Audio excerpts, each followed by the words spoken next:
जो शहर में वारदात बढ़ रही है, चिंता का विषय है। पीछे हमारी 3-4 चोरियां लगातार हुई हैं।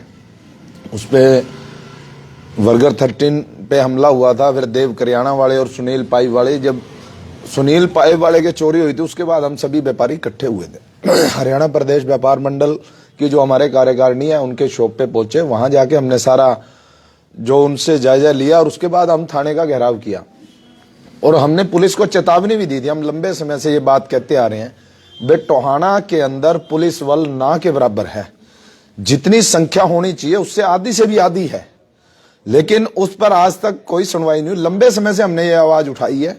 हमने माननीय अनिल विज तक भी इसकी शिकायतें की हैं।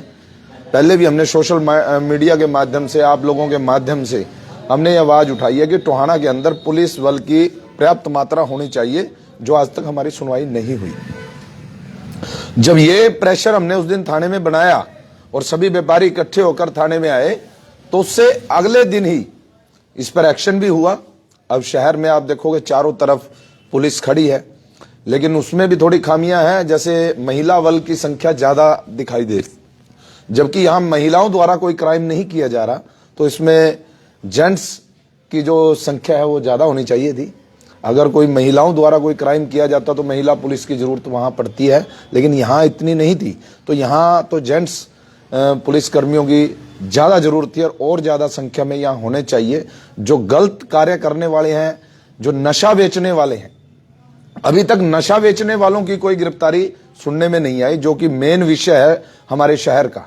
हमारे शहर में जो चोरी की वारदात हो रही है वो उसका मुख्य कारण ही नशा है, क्योंकि नशा अधिक मात्रा में टोहाना में बिक रहा है। और इसी नशे के कारण जो युवा हैं, जो आज भटक चुके हैं अपने मार्ग से, जो नशों में लिप्त हो चुके हैं, वो इन क्राइमों को, जो छोटे क्राइम है, किसी की मोटर उठा ली, किसी का गल्ला उठा लिया, किसी का ताला तोड़ के सिलेंडर उठा लिया, तो इस प्रकार की घटनाएं हैं वो नशे के आदि लोग कर रहे हैं। उस नशे पे अभी तक अंकुश लगने की कोई भी खबर हमें नहीं दिखाई दी, जबकि नशा प्राथमिकता होनी चाहिए पुलिस प्रशासन की, कि सबसे पहले जो नशे के आदि लोग हैं, जो नशा बेचने वाले हैं, उन लोगों को सलाखों के पीछे डाला जाए और जो ये क्राइम पीछे लगातार हुए हैं इनकी गिरफ्तारी की जाए।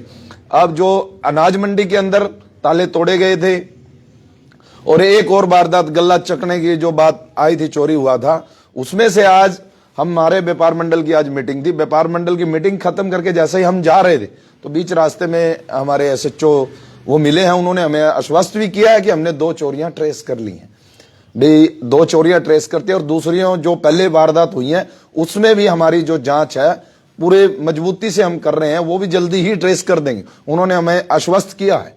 लेकिन फिर भी हम माननीय एसपी महोदय और हमारे गृह मंत्री अनिल विज जी से हम बार बार अपील करते हैं। आज भी आपके माध्यम से हम गृह मंत्री जी से अपील कर रहे हैं कि टोहाना राजनीतिक गढ़ है। 3 बड़े नेता टोहाना की धरती से आपकी सरकार में हैं, उसके बावजूद भी टोहाना के साथ ये भेदभाव की राजनीति बंद करें और टोहाना की तरफ पूरा ध्यान दें, क्योंकि टोहाना में 3 बड़े नेता होने के बाद तो यहां सुरक्षा के पुख्ता इंतजाम होने चाहिए थे।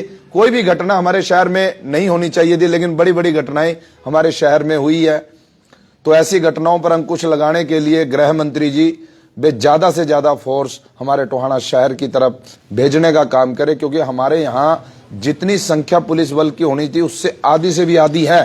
सारे जो पद है वो रिक्त पड़े हैं, उनकी भर्ती की जाए, जहां से भी भेजें, हमारे टोहाना शहर में पुलिस बल की संख्या प्राप्त की जाए। चालान कटने से क्या इन डकैती की या ये वारदात हो रही है उनमें कमी आएगी? चालान कटने का हमारा जो उस दिन एसपी साहब से बात हुई थी, तो हमारा मेन था कि हमने पंजाब बॉर्डर से स्थित होने के कारण टोहाना में नशा बाहर से बहुत आ रहा है। हमने डिमांड की थी कि जैसे फतेहाबाद रोड है, हिसार रोड है और चंडीगढ़ जो मुख्य मार्ग है, इन पर नाके लगाए जाए, ताकि बाहर से आने वाला कोई भी शरारती तत्व शहर के अंदर एंट्री ना कर सके और शहर में कोई भी क्राइम करके कोई भी शरारती तत्व शहर से बाहर ना जा सके। वहां हमने नाके की जरूर उनको कहा था, भाई जो आप चालान काटो, चालान उन लोगों के काटो जो आपको लगेगा शरारती तत्व है या गलत प्रवृत्ति के लोग हैं।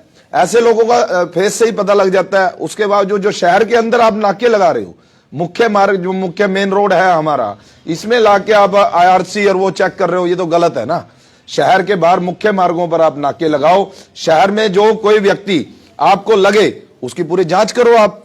अगर एक व्यक्ति हमारा कोई व्यापारी है या आम नागरिक है, वो शहर से कारणवश किसी जल्दी कार्य से वो निकल गया और डॉक्यूमेंट्स नहीं उठाए, तो आप क्लियर करें।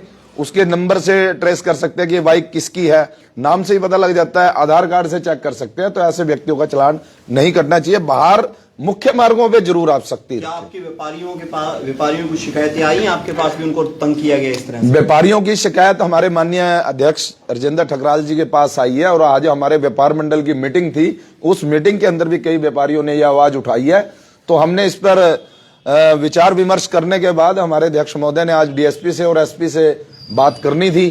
अभी शायद डीएसपी से तो होगी, एसपी साहब से बात नहीं हुई। जो शहर में जो ये चलान की अभी एक किस्म से व्यापारियों को और आम जनता को तंग किया जा रहा है, उस पर रोक लगाई जाए, क्योंकि हम पहले ही पीड़ित हैं और पीड़ित को और दबाने के लिए अगर आप पुलिस बल का प्रयोग करोगे तो ये इंसाफ नहीं होगा। आप शरारती लोगों को पकड़े, और शरारती लोग कहां हैं ये आप लोगों को हमारे से ज्यादा पता है। नशे की बात है, नशों पे अंकुश जब तक नहीं लगेगा तब तक कोई भी चोरी की वारदात नहीं घटेगी। धन्यवाद।